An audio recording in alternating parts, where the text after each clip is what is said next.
आज असोज 23 गते मंगलबार साताको तेस्रो कारोबार दिन आजको शेयर बजारमा पनि गिरावट नै आएको छ। करिब 19 अङ्कले घटेर नेप्से इन्डेक्स 1889 बिन्दु आसपासमा आइपुगेको छ। 1900 लाई पनि बजारले ब्रेकडाउन गरेको छ आज। आजको शेयर बजारको अवस्था के कस्तो रह्यो त? विभिन्न टेक्निकल टुल्सहरूको अवस्था के कस्तो रहेको छ, टेक्निकली नेप्सेको मुभमेन्ट के कस्तो रहेको छ समीक्षा गर्नको लागि सधैँ चाहिँ आज पनि नेप्से एनालाइसिस लिएर म उपस्थित भइसकेको छु। नमस्ते, म लामिछाने हजुरहरूलाई मेरो यस युट्युब च्यानलमा हार्दिक स्वागत गर्दछु। सुरुमा एउटा डिस्क्लेमर, यो भिडियो नितान्त इन्फर्मेटिभ तथा एजुकेसनल पर्पजले तयार गरिएको हुँदा यस भिडियोको आधारमा आफ्नो ट्रेडिङ स्ट्र्याटेजी नबनाउनको लागि हार्दिक अनुरोध गर्न चाहन्छु। स्टडीको लागि, कम्प्यारिजनको लागि र रिफरेन्सको लागि मात्र यो भिडियो लिनको लागि हजुरहरूलाई रिक्वेस्ट गर्न चाहन्छु। स्क्रिनमा नेप्सेको प्राइस चार्ट देख्न सकिन्छ। आज पनि नेप्सेमा एउटा बियरिश क्यान्डल नै बनेको छ र मार्केट केही घटेर तल गएको छ। कारोबार रकम हिजोको भन्दा थोरै बढी छ। 1 अर्ब 28 करोड भन्दा थोरै बढीको कारोबार आएको देख्न सकिन्छ। मार्केट पार्टिसिपेसन पछिल्लो समय 1 अर्बकै हाराहारीमा आइरहेको देख्न सकिन्छ। लगानीकर्ताहरू खासै बजारमा त्यति आशावादी नरहेको, मार्केट सेन्टिमेन्ट पोजिटिभ नरहेको देख्न सकिन्छ। लगानीकर्ताहरू बजारप्रति चाहिँ खासै अहिले आकर्षित नरहेको कुरा टर्नओभर घट्दै जानुले हामी विश्लेषण गर्न सक्छौँ। आज सुरुमा डेली टाइम फ्रेमबाट नै सुरु गरौँ। आज एउटा बियरिश क्यान्डल बनेको छ। सो आजको क्यान्डलले हिजो अस्तिको क्यान्डललाई कन्टिन्युएसन नै गरेको छ। सो हिजोको क्यान्डलले पनि केही बजार तलतिर जान सक्छ भन्ने डाउन कन्टिन्यू इन्डिकेट गर्दै आज पनि कन्टिन्युटी पाएको छ र भोलिको क्यान्डल पनि नेक्स्ट क्यान्डल पनि अब बजारको चाहिँ केही तलतिरै बढ्न सक्ने स्थितिहरू हुन सक्छ। तर बजार चाहिँ अहिले एउटा पोसिबल जुन पास्टमा चाहिँ कुनै समय डिमान्ड क्रिएट भएको लेभल छ, सो त्यो लेभलमा चाहिँ बजारले केही रियाक्सन गर्न सक्ने भएको हुनाले होप मार्केट चाहिँ अब तल आउने क्रममा आगामी नेक्स्ट एटेम्पमा अहिले बजार तल आउने क्रममा चाहिँ बजारले यो लेभलमा आएर चाहिँ केही माइनर रियाक्सन चाहिँ गर्नेछ भनेर हामी एक्सपेक्ट गर्न सक्छौँ।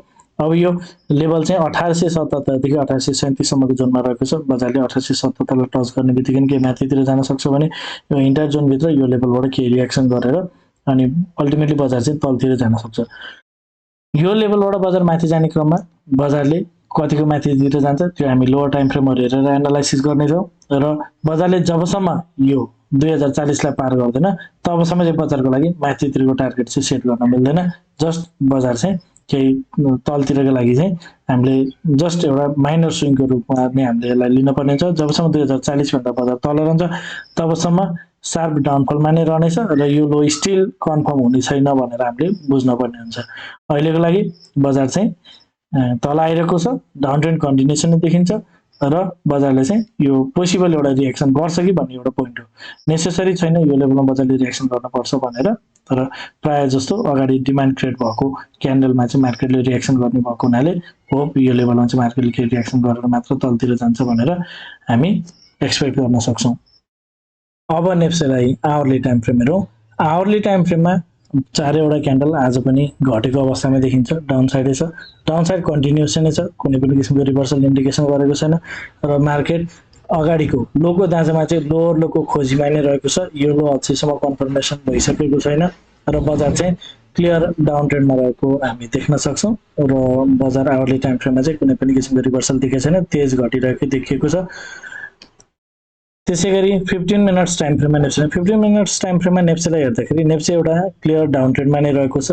माथि टपबाट हामी हेर्छौँ भने अथवा अगाडिदेखिको प्याटर्न हेर्छौँ भने पनि बजारले चाहिँ एउटा अप ट्रेन्डको च्यानल चाहिँ क्रिएट सकाएर डाउन ट्रेन्डको च्यानल चाहिँ क्रिएट गरिसकेको देख्न सकिन्छ र अब बजार माथितिर जान्छ भन्नको लागि चाहिँ 15 मिनट्स टाइम फ्रेममा यतिखेरसम्म हामीले हेर्छौँ भने चाहिँ 1982 लाई नै पार गर्नुपर्ने हुन्छ र अहिले बजार चाहिँ तलतिरको डाउन कन्टिन्यू नै गरिरहेको छ। यो लो अझै कन्फर्म छैन, बजार घटिरहेको घट्दो क्रममै देखिएको छ र यसरी बजार तल आउने क्रममा बजारले चाहिँ यो जुन अघि हामीले भनेका थियौँ यो लेभलबाट जुन 15 मिनट्समा पनि पास्टमा कुनै समय डिमान्ड क्रिएट भएको लेभल छ र यो लेभलमा चाहिँ बजारले टच गरेर बजार माथि जाने सन्दर्भमा चाहिँ बजारले केही एउटा लेभलबाट चाहिँ केही पुलब्याक दिन सक्छ भनेर एक्सपेक्ट गरौँ।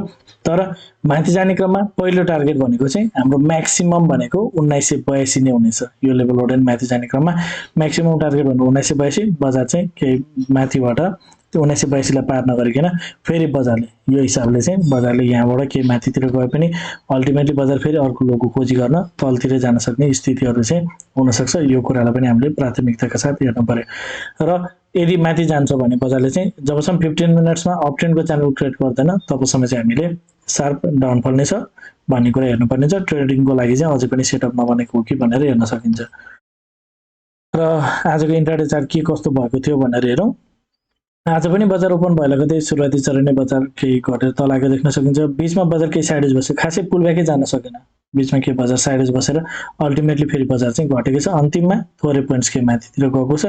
यसरी हेर्दाखेरि चाहिँ ओभरअलमा बजार चाहिँ डाउन ट्रेन्डको च्यानल छ। एकदम मार्केट सेन्टिमेन्ट एकदम नेगेटिभ रहेको, क्यान्डल त्यति ठुलो छैन, तर बजारमा खासै पुलब्याकहरू माथितिर जान नसकेको देख्न सकिन्छ।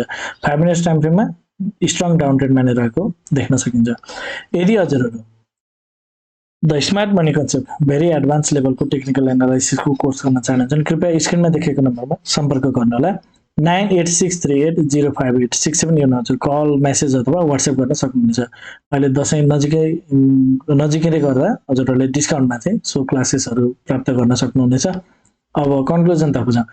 5 मिनट्स टाइम फ्रेममा बजार तेज घटिरहेको छ। घट्ने क्रममा ब्रेक लागेको जस्तो पनि देखिँदैन। करेक्सन कम्प्लिट भएको इन्डिकेसन मिलेको छैन। 15 मिनट्स टाइम फ्रेममा पनि शार्प डाउनफल नै छ। कुनै पनि किसिमको यो लो कन्फर्म गरिसकेको छैन। मार्केट घट्दो क्रममै रहेको देखिएको छ। त्यसै गरी आवरली टाइम फ्रेम हेर्छौँ भने नि सबै क्यान्डल्सहरू बेयरिस नै छ। मार्केटले केही माथितिर जाने रियाक्सन समेत देखाएको छैन। क्लियर घट्दो क्रममै देखिएको छ। र आवरली टाइम फ्रेममा पनि बजार यदि पुल ब्याक जान्छ भने पनि जबसम्म यो 2040 पार गर्दैन तबसम्म बजारको लागि हामी त्यति पोजिटिभ हुन सक्दैन। यो धेरै माथिको लेभल भइहाल्यो। त्यसै गरी यदि हामी डेली टाइम फ्रेम हेर्छौँ भने डेली टाइम फ्रेममा आज एउटा बेरिस क्यान्डल बनेको छ। आजको क्यान्डलले नै बेरिस डाउन कन्टिन्यू हुन सक्ने पोसिबिलिटी राख्छ। तर बजार चाहिँ एउटा नजिकै पास्टमा डिमान्ड क्रिएट भएको, यो हामीले चाहिँ यतापट्टिको डाटालाई त्यति धेरै आधारमा सपोर्ट लिन लागि चाहिँ त्यति ठिक हुँदैन। सो पास्टमा कुनै समय हिस्ट्रीमा चाहिँ क्रिएट भएको डिमान्डमा चाहिँ बजारले केही रियाक्सन गर्छ कि भन्ने हिसाबले यो लेभलबाट एउटा रियाक्टिभ मुभको लागि चाहिँ हामी एक्सपेक्ट गर्न सक्छौँ। अल्टिमेटली बजार चाहिँ यो लोलाई नै ब्रेक गरेर तलतिर जान सक्ने कुरालाई चाहिँ नकार्न सकिँदैन भन्ने कुरा हजुरहरूलाई जानकारी गराउँदै हजुरलाई मेरो भिडियो के कस्तो लागेको छ कमेन्टमा जानकारी गराइदिनु होला। भिडियो मन परेको छ, उपयोगी भइरहेको छ भने भिडियोमा एक लाइक भने अवश्य गरिदिनु होला। साथै च्यानलमा नयाँ हुनुहुन्छ पहिलोपटक हेर्दै हुनुहुन्छ अथवा अहिलेसम्म पनि च्यानल सब्सक्राइब गर्नुभएको छैन भने च्यानल सब्सक्राइब गरिदिनु होला भन्दै आजको भिडियो एन्ड गर्न चाहन्छु। हवस् त, धन्यवाद, नमस्ते।